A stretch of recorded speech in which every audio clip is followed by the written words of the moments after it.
All right, next we are going to add in our bass drum. We are simply going to play a quarter note on beat number 1, and that's it. All right, let's hear what that sounds like. 1, 2, 3, 4, 5.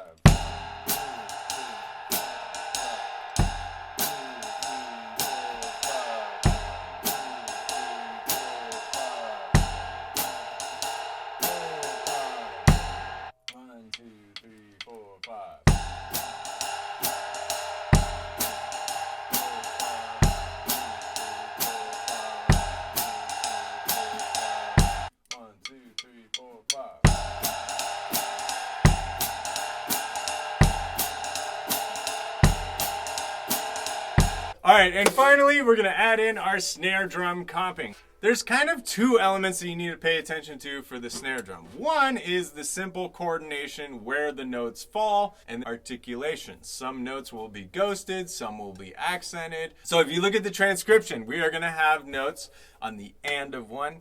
On the and of 2, that note's gonna be accented. And of 3, beat 4 is gonna be accented. And then on beat 5, we're gonna play the second and third note of the triplet. 1, 2, 3, 4, 5.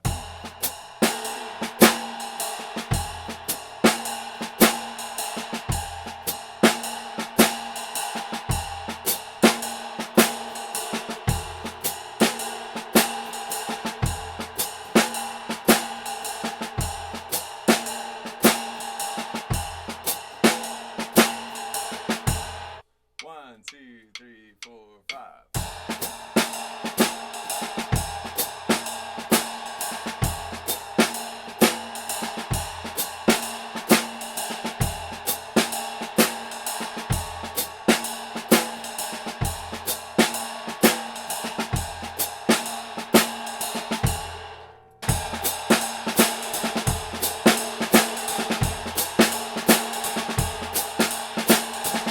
All right, so there you go. Now you have a repetitive groove that you can play along with the tune Take 5. After you can play this repetitive version with the recording, starting to improvise your comping on the snare and bass drum is going to be so much easier because you have this super solid foundation that you're basing it off of. All right, like and subscribe for more videos. Thanks so much for watching.